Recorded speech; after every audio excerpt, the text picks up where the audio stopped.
What is up, disc golfers? Today on Iceberg TV, I'm really excited to finally give you my review of the Innova Star Destroyer.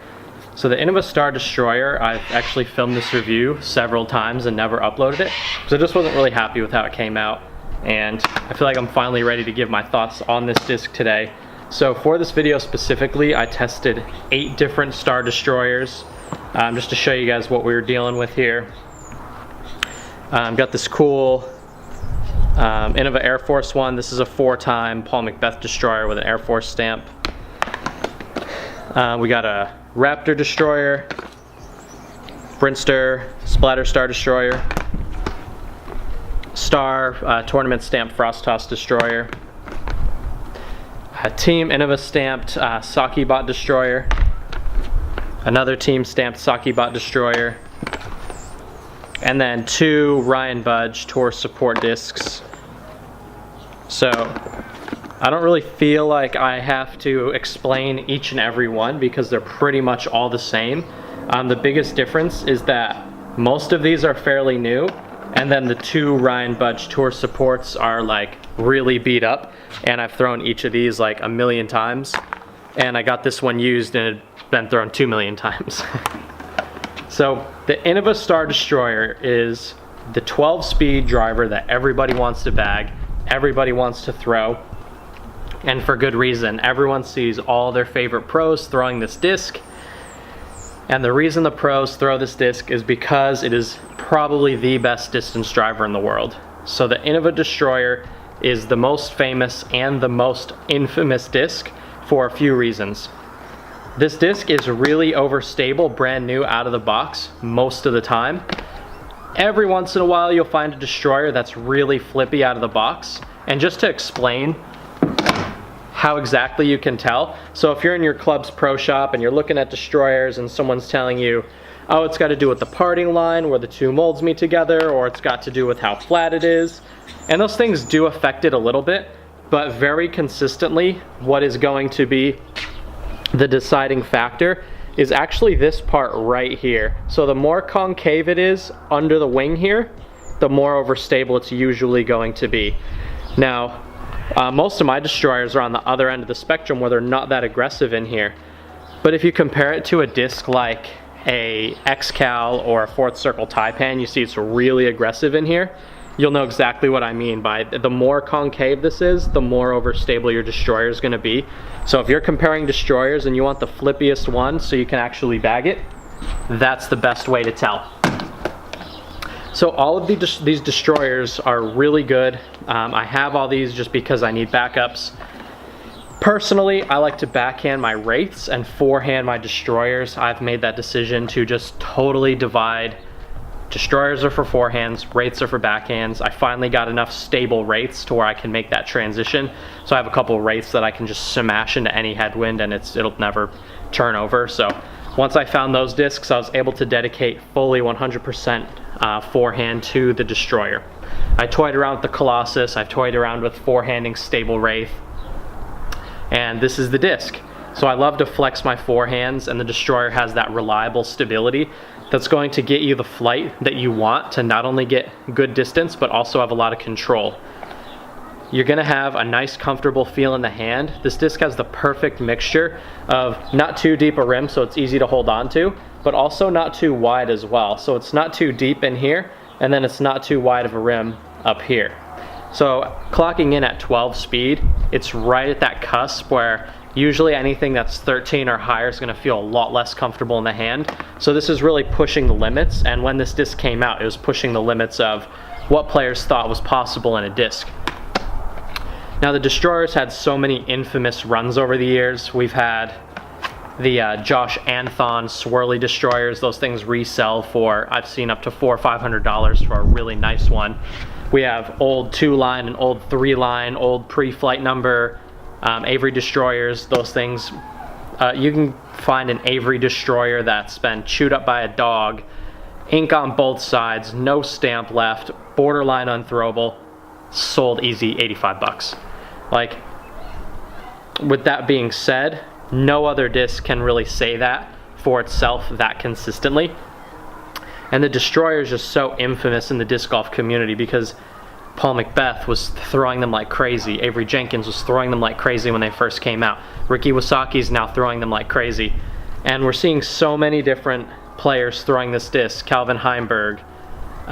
Garrett Gerthy doesn't throw them as much, which is surprising, but pretty much any other Innova player, Thomas Gilbert's throwing these things 650 feet.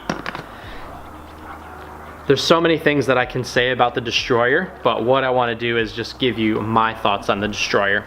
And my thoughts on the Destroyer is that if you want a fast, consistent, controllable driver that you can carry, you know, 5 of them in your bag that have 5 different flights, then the Innova Destroyer is the distance driver for you. I would say that this is not a very beginner-friendly disc unless you get it in the DX or Pro plastic. Those ones are significantly less stable out of the box, and a new DX Destroyer will be able to hyzer flip with most arm speeds. Same thing tis to be said with 90% of Pro Destroyers. I've seen a few that are a little more stable, but with that being said, most Pro Destroyers, so Pro plastic, are a lot more understable than Star Destroyers. And then Champ Destroyers are even more stable than these ones normally, and then there's Blizzard Destroyers, which are, I mean, those things can do anything. They could be very overstable or it could be very understable. So my thoughts on the Destroyers, I absolutely love this disc for my forehand flex shots. I've thrown some of the best shots of my life with this disc. From pretty much any landing zone, and Jazz shows you right where you want to put it.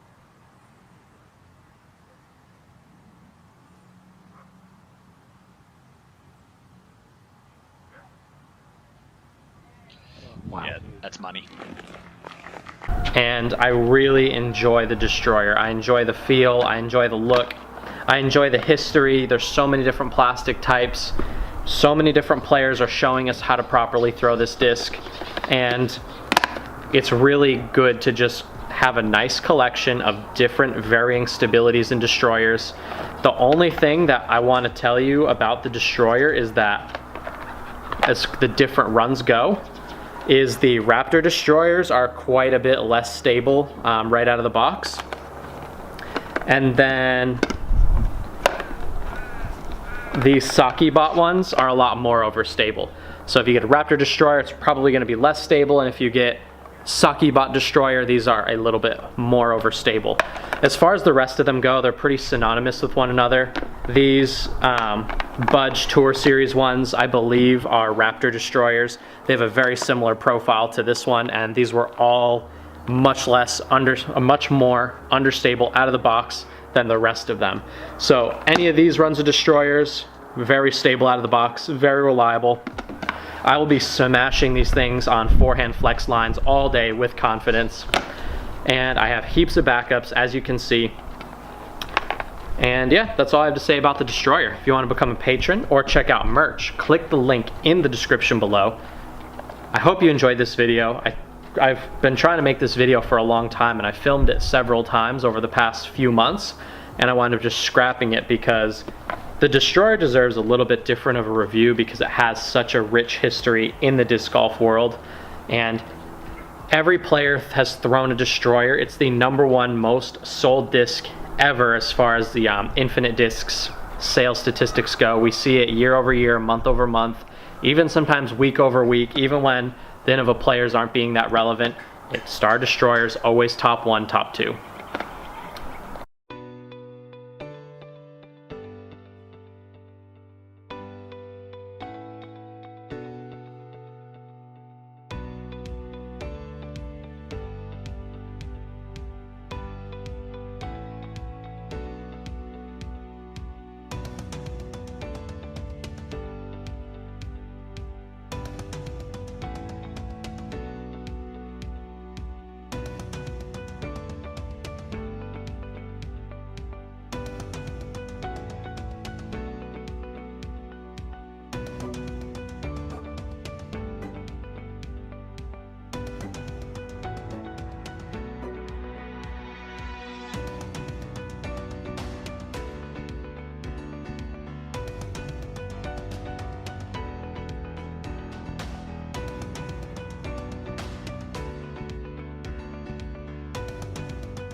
Amazing disc.